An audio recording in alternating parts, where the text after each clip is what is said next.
con el auspicio de la Facultad de Economía y Negocios de la Universidad de Chile. Abrimos la mirada.cl, fen.uchile.cl.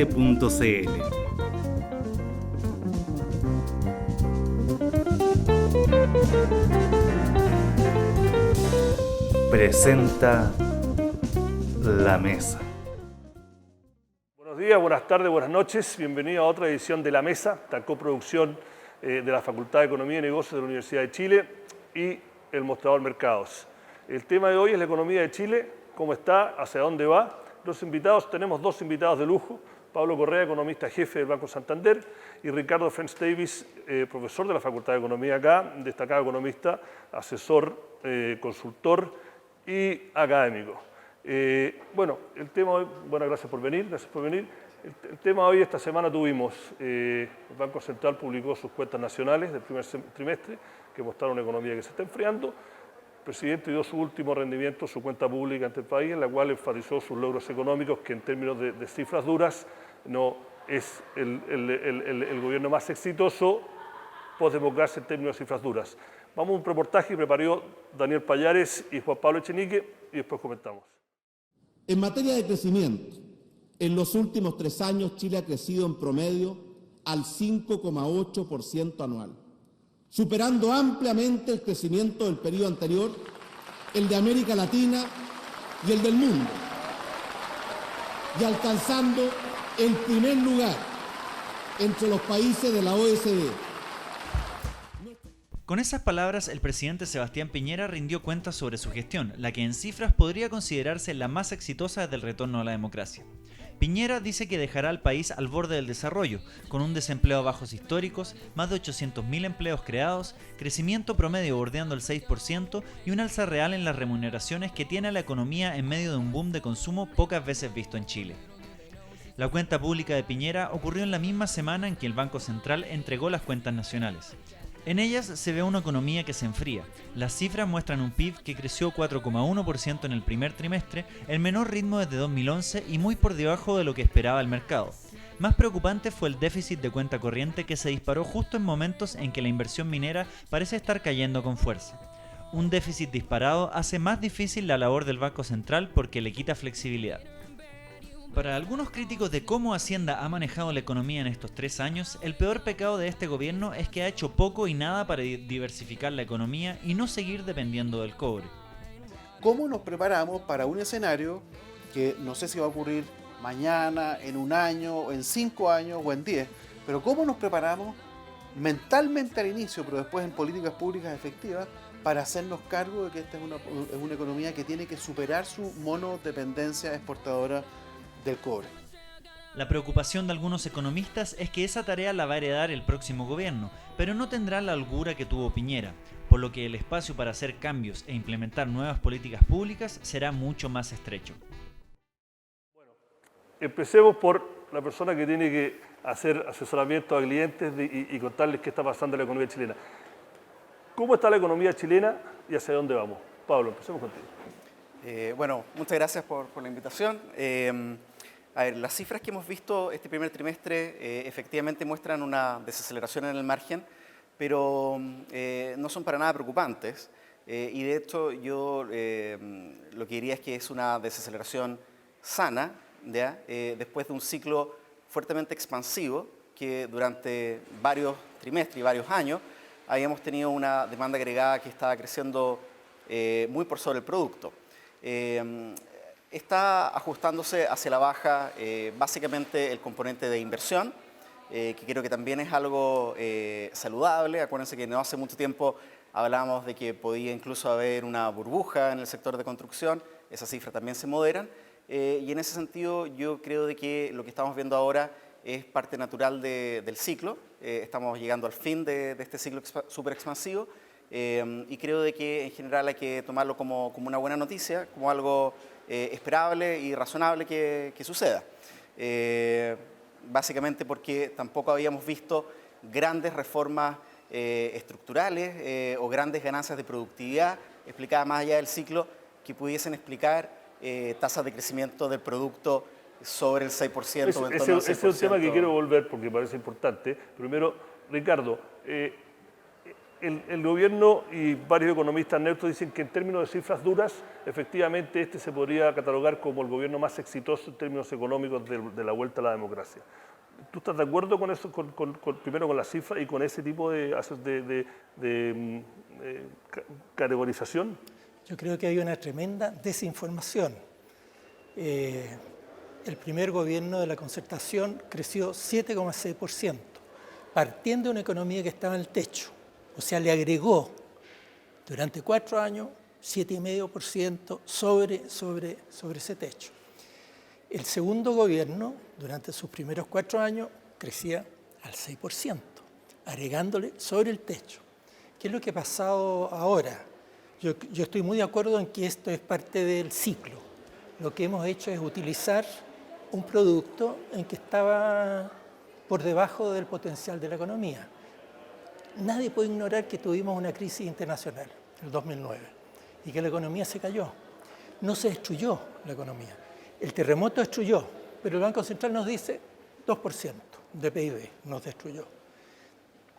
El 2009, en lugar de crecer 5%, que era nuestro potencial, caímos 1%. Ahí nos dio un espacio muy fuerte para los próximos 3 o 4 años para estar reutilizando esa capacidad.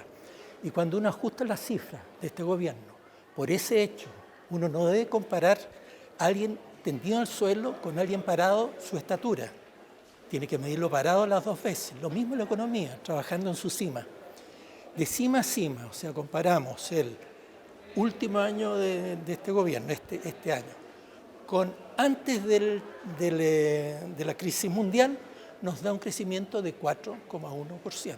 4,1 es menos que 7,6. Yo creo que no hay dónde perderse. Muy meritorio habernos recuperado, positivo, porque lo que debe hacer la macroeconomía es siempre usar lo que tú tienes. No tener trabajo y capital parado, porque entonces desalientan los inversionistas y te invierten menos después, y eso siempre sabemos que sucede. Ahora la inversión se estuvo recuperando, esto bastante significativamente, en el 10, 11 y 12, después de la caída del 2009. ¿Y por qué sucede eso? Porque estamos usando la capacidad productiva. Hoy día estamos en el techo productivo, y de aquí para adelante solamente podemos tener un PIB efectivo en la medida en que estemos metiéndole capacidad productiva, trabajo y capital físico adicional. Bueno, quiero volver a lo que mencionó Pablo, porque una de las cosas que se le da crédito a este gobierno fue que no solamente creó, depende de la cifra, pero entre 650.000 y 817.000 puestos de trabajo, la cual la gran mayoría fueron puestos de trabajo con contrato. Las remuneraciones están creciendo a un ritmo 4 veces superior a lo que ha sido la inflación, los sueldos están creciendo, entonces eso ha alimentado un consumo, ¿no? Y junto a lo que hablamos de la inversión minera, que fue lo que fue muy fuerte, y construcción que ahora está dando, ¿no? Pero más allá de eso, ¿no? ¿Qué es lo que ha sido el factor fundamental? ¿O hay alguna medida que se tomó que se le puede dar crédito por estos 4 años, o fue solamente, como dijo Pablo, no resultado del ciclo que venía con un envión después de la crisis? Pablo. No, yo creo de que efectivamente no ha habido ganancias de productividad más allá de las propias que se producen en el ciclo. Hay evidencia que en algunos sectores, como por ejemplo algunos sectores vinculados a la agricultura, se han mecanizado, y esas son ganancias de una sola vez en productividades medias, pero no marginales. Y grandes reformas, como por ejemplo haber disminuido el costo de la generación eléctrica, que el Banco Central, ¿cierto?, hace años atrás decía, oye, eso nos está restando algunos puntos de crecimiento potencial, no se han avanzado. Yo creo que han habido cosas en el área más micro, como la agenda pro competitividad que ha llevado adelante Tomás Flores, pero grandes reformas estructurales, la verdad, es que no, y en ese sentido yo concuerdo con Ricardo de que debiésemos entrar ahora, en la ausencia de nuevas reformas, en un ciclo mucho más cercano a un 4,5%. Estamos viendo ya que, por ejemplo, la tasa de generación de empleo está en torno a un 1,5%, la fuerza de trabajo tampoco tiene mucho espacio por donde crecer, entonces tenemos que preocuparnos de de reinventar, por decirlo de una forma, nuestra economía si queremos mantener las tasas en torno al 6% por los próximos años. ¿Cuál es la tasa de crecimiento del potencial actualmente en la economía de Chile? ¿En torno al 5, 5,5 o más cerca del 5,5 a 6? Bueno, esta es una variable, ¿cierto? Los países no tienen una tasa fija, sino que depende de lo que hagan. Y lo que sale del Ministerio de Hacienda por el Comité de PIB Tendencial, que dice en los últimos 2 años, 5%, alrededor del 5%, una decimita más, una decimita menos, que era lo mismo que decía para el 2008. No hemos subido nuestra capacidad de generar más PIB, y eso está asociado a lo que hagan en capacitación laboral, capacitación de pequeños empresarios, corrección de la macro en el sentido de que no de repente le estemos tirando a la economía un tipo de cambio de 760 pesos y después de uno de 430, pobres productores que pasan a través del dólar por sus importaciones y exportaciones con esas enormes variaciones. Eso desalienta la productividad, desalienta la innovación, estimula la especulación. Los que compran barato van a vender caro. Ahora, el empleo, indudablemente, porque hay alguna gente que dice, no, nada. Hay un cambio importante, pero que es por la coyuntura. O sea, la gente está cotizando más, es cuestión de mirar los que cotizan en la AFP. Están cotizando más. Estamos ahí en 60 y tantos % de cotizantes al día, mes a mes. Sus empresas hacen las cotizaciones a los trabajadores ahí puntualmente. Eso es positivo. Pueden ser malos los salarios, pero antes esa gente no está con un salario y con cotizaciones. Es un avance, pero no es un cambio de la estructura de la economía. Estamos reutilizando a los trabajadores que se desocuparon en el 2009, porque en todo el mundo creció el desempleo, se desocuparon, ocupando eso, y los que van adicionándose a la fuerza de trabajo, los que cumplen de edad, y algo muy necesario de continuarlo para adelante, la participación de la mujer. Las mujeres se van incorporando, pero todavía estamos atrasito de las economías desarrolladas y mucho más atrás de varias de las economías en desarrollo en términos de la participación femenina. Y eso requiere cambios estructurales en la economía. Bueno, hablando de los cambios estructurales, una de las cosas que toca el reportaje de Pablo es que es una de las críticas que este boom del cobre, que fue uno de las locomotoras del crecimiento de los últimos 4 o 5 años, no se ha aprovechado para hacer algún tipo de reformas estructurales para cambiar los balances de la economía. ¿Cómo se llama? El mal holandés, la traducción que se le hace al español. ¿Qué tipo de reformas? Porque obviamente este ya es un año electoral, le queda poco tiempo y va a venir un nuevo gobierno, ya sea de la Alianza o la Concertación. ¿Qué tipo de reformas estructurales necesita la economía chilena para no depender tanto del cobre? A ver, mira, yo creo de que se tiende a exacerbar un poco la contribución de la gran minería del cobre sobre el crecimiento económico. Pero más allá de eso, respondiendo a tu pregunta, yo creo de que nosotros tenemos básicamente 2 reformas importantes y que va a ser un desafío para ciclos políticos de tan baja duración como es 4 años, claro. Poder enfrentarlo. El primero es más o menos obvio y llevamos ahora estos años hablando de eso, que tiene que ver con cómo aumentamos la productividad del factor trabajo, todo lo vinculado a educación, y yo aplaudo en ese sentido de que se haya, por ejemplo, incorporado un año más y que la educación preescolar sea ahora o vaya a ser obligatoria. Pero el segundo ámbito, que es un ámbito que tal vez se habla menos, es la reforma del Estado.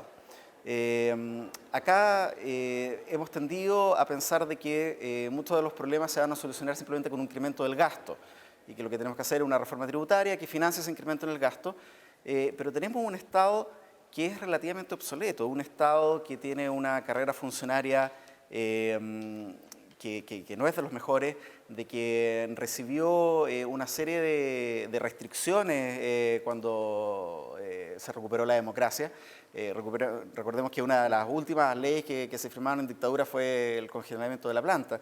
Y el Estado necesita reformarse de forma importante en lo que es, como te digo, la carrera funcionaria, carrera administrativa. Hay áreas donde el Estado es demasiado débil y donde debiese tener mayor músculo. Por ejemplo, ahora hemos visto como una demanda ciudadana importante de que aumente la regulación en lo que es defensa de los consumidores en servicios de adhesión masiva. Era un área en que el Estado hace no muchos años atrás estaba relativamente ausente. En competencia, pero competencia de verdad. O sea, ahí también. O temas como estratégicos que tienen connotación, ¿cierto?, como de bienes estratégicos nacionales, bienes públicos como de energía. El Estado tiene que también, creo yo, tener un rol un poco más activo. Y no pasa simplemente por incrementar el gasto. Y la discusión creo de que hay que reenfocarla en el tipo de Estado y tener un mejor Estado más que simplemente un Estado que gaste más. Con ese tema, Ricardo, la economía chilena como está ahora, ¿puede hacer una reforma tributaria que signifique aumentar el 3% del PIB, entre el 2,5% y el 3%, depende qué propuesta uno lea? ¿Está la economía chilena en condiciones como economía de crecimiento medio alto? ¿Se la puede? Plenamente estamos atrasados respecto a países que han pasado por ese estado en años anteriores. Yo estoy muy de acuerdo con todo lo que dijo Pablo. Sí, es grato porque así se facilita la construcción. Exacto. Uno no queda empatado, trancado. Reforma tributaria por la situación que vamos a encontrar en que está Chile durante el año 14. Tenemos un desequilibrio fiscal y un desequilibrio cambiario y comercial. Del comercio, comercio internacional. El déficit de cuenta corriente. El 2012, Hacienda se gastó el equivalente a 330 centavos por libra de cobre, de la tributación y utilidades de cobre. 330 centavos. El precio de tendencia, según unos expertos, era 302. Pero uno habla con el Consejo Minero y te dice 270. ¿Cierto? Un informe que acaban de publicar. Mira ejercicio que ha hecho el Banco Central y encuentra 260 y 280. No dice que esa es la tendencia, pero ¿por qué hizo con eso? Y es obvio que estamos con un precio del cobre absolutamente fuera de. Pero una cosa, para darle crédito a una cosa que mencionó Pablo, los ingresos fiscales en los últimos 5 años, que representan los ingresos fiscales a través del cobre, indirecta y directamente, ha caído del 8,1% del PIB a creo que llegó a 3,6%. Entonces, ha crecido la torta, pero el porcentaje de la torta que está echando al fisco por parte del cobre ha disminuido, que lo dice siempre el gobierno. Pero el 2012 fueron cifras más grandes, no es 3%. Por ahí, pero es casi la mitad, de 8,1%. Del PIB. Del PIB, claro, del porcentaje del PIB. Porque el gasto es como 18-20%. Sí, no, es decir, como porcentaje del PIB. Creció la torta. 4 puntos de 20 son 20%. Sí, mucho más claro. Bueno, y el año 2006, ¿cuánto se gastó Hacienda? 100 centavos. Ese fue el gasto efectivo de platas del cobre. Ahora se gastó 330. No es el total, pero en el margen estamos hablando de 2-3 puntos del PIB. Necesitamos una reforma tributaria que los primeros 2 o 3 puntos de recaudación sea para financiar los gastos que ya está haciendo el Estado chileno. No alcanza la plata. Lo que ya se ha comprometido. Lo que ya salió el 2012 y se está comprometiendo el 13, se comprometen algunos cientos de millones adicionales con los anuncios de ahora, del 21. Y para los nuevos necesitamos ingresos extras. Pablo, te quiero hacer una pregunta que lo da también. Estos desequilibrios macro que están advirtiendo, en el primer trimestre el déficit de cuenta corriente, a pesar de que fue un poco menor de lo que se anticipaba, fue de 1.700 millones de dólares. Es el déficit de cuenta corriente más amplio en casi 17 años para un primer trimestre. El gobierno dice que la mayoría de eso se financió con inversión, por lo cual no es un gran problema. La inversión está cayendo, como lo vimos, sobre todo la inversión minera. Para ti, como jefe de estudio de un banco que tiene clientes regionales importantes, ¿tú lo ves como un problema para lo que se viene?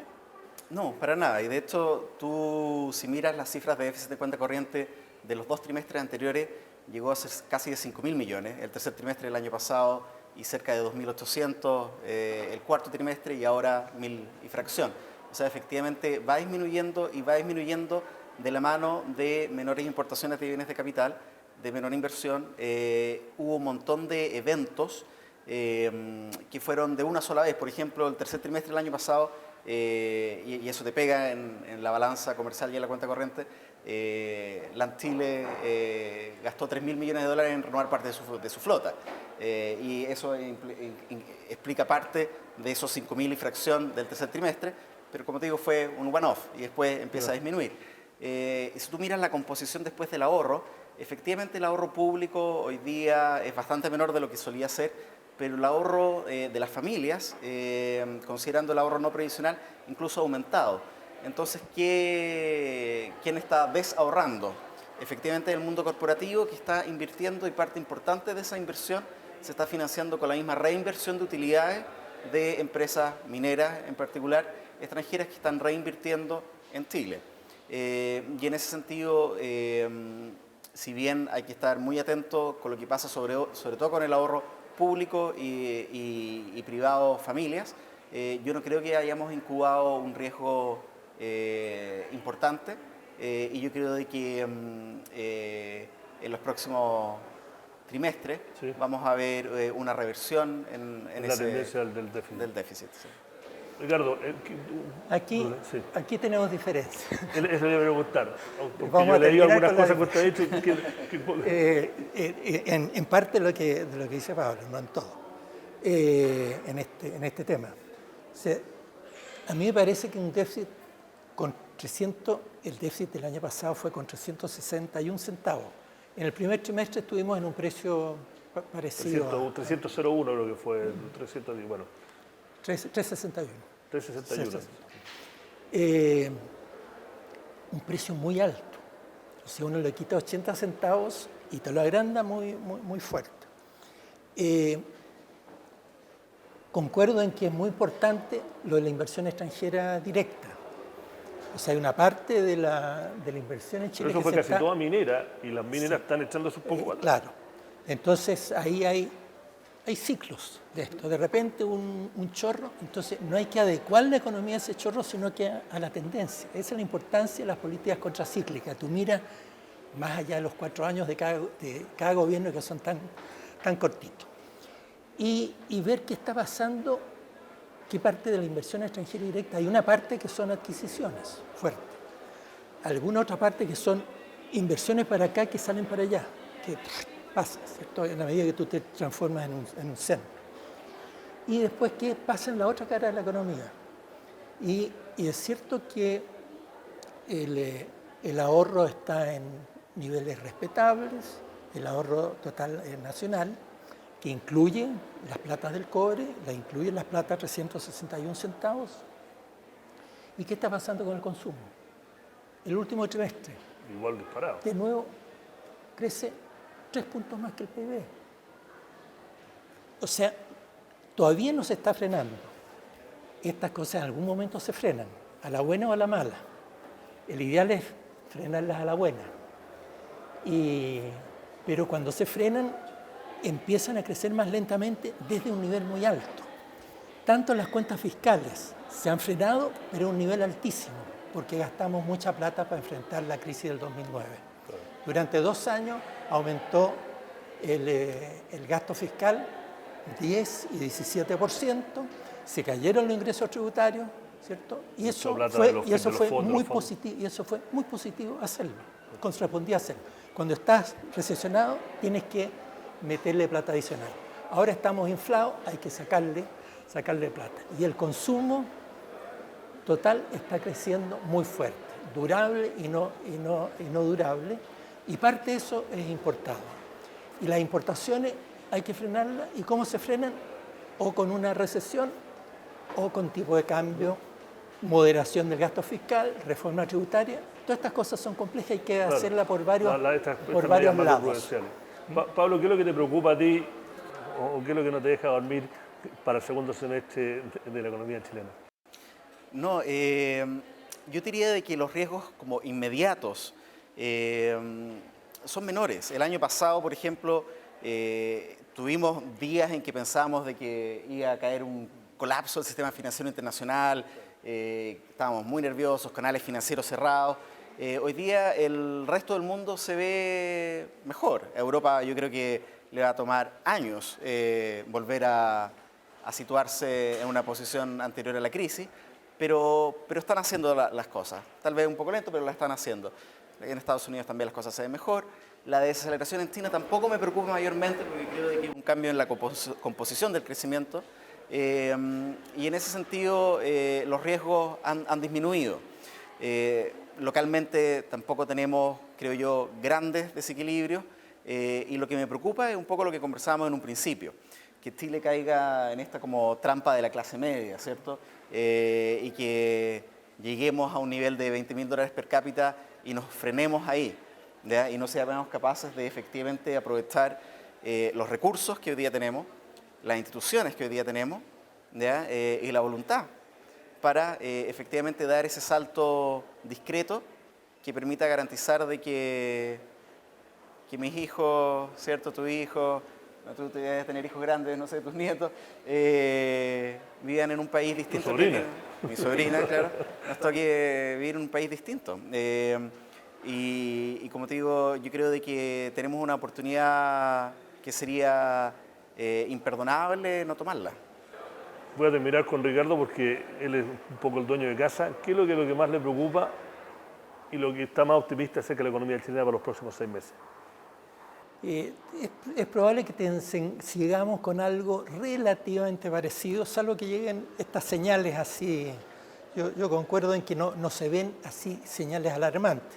Lo que puede haber es, con mini ajustes en China, un impacto muy fuerte sobre el precio del cobre, como lo observamos tan fuertemente, 50 centavos al final de 3.70, en algún momento hasta 308 centavos. Es ultra sensible y eso es una razón económica que se enseña en esta facultad, la elasticidad demanda que es muy baja y entonces cambia una situación en un gran demandante y se inundan los mercados y el precio se ajusta. Las cantidades siguen llegando al mercado y el precio se ajusta. Eso es lo que más le preocupa. Y lo que está más optimista... Lo interesante es que tenemos un fondo de estabilización, pero los mercados no entienden mucho de esto. Mire, tenemos 20 y tantos mil millones en los dos fondos, ve el precio, ya sucedió, ¿cierto? Y el tipo de cambio empieza a subir al tiro. Entonces ahí la capacidad de la autoridad para dar las señales tranquilizadoras correctas. Pero mi preocupación es lo que viene después de los 6 meses. O sea, el balance fiscal financiado con plata del cobre, cuenta corriente financiada demasiado con plata del cobre, mercado muy optimista que había tirado el tipo de cambio tan para abajo, los 388, los 488, los 470, y que no está consciente de esta información. El mercado es muy cortoplacista y por eso la autoridad tiene que ser largoplacista y por lo tanto que uno vaya adecuando esto y dejar de transmitirle a la gente que estamos en las puertas del desarrollo. Estamos al 62% de distancia del PIB per cápita de los Estados Unidos. Estamos 64. Estamos en 36 versus 64. Estamos abajito, nos falta 2/3 de camino para llegarnos allá. Por lo tanto, la mitad de ese camino, ahí nos estamos acercando a los coreanos, etcétera. Nos falta mucho. Tenemos que meterle mucho más inversión al año. La plata que han puesto, la plata en pesos corrientes, todos los inversionistas en Chile productivo fue el año pasado 24,10% del PIB. Tiene que ser 28, ¿no? Eso da para el 4,5% que decía Se dice que tiene que ser 28%. Tenemos que meterle, eso, claro, 28 o 29%. Y ahí un mensaje, yo creo, re importante, cuando uno mira la diferencia con Estados Unidos, con la Unión o el G7 o los europeos, que estamos un tercio de camino, una cosa de ese tipo, 40% con los europeos. ¿Dónde están las diferencias? No están en la escondida, en Codelco, en la forestal, etcétera. Ahí estamos en alta productividad, somos campeones del mundo y estamos un tercio de camino. ¿Dónde está la diferencia? En el resto de los chilenos. En las pymes en los trabajadores de baja calificación, en los informales. Por lo tanto, la política tiene que ser brutalmente impulsora de mejorarle el ambiente a las pymes y la capacitación laboral, corregir de educación para los próximos 20 años. Eso es largo plazo. Estupendo lo de kinder, pero tenemos que meterle calidad. No haya kindercitos y kindersotes, ¿cierto? Re clave y es re fácil partir con la diferencia de calidad. Y corregir la macro. Y la macro es el tipo de cambio. Bueno, llegamos a su fin, una nueva edición de La Mesa, esta coproducción de la Facultad de Economía y Negocio y de la Universidad de Chile y el Mostrador Mercados. Muchas gracias, Pablo. Muchas gracias, don Ricardo. Gracias a ti. Y será hasta Mucho la próxima gusto, semana. Muchas gracias.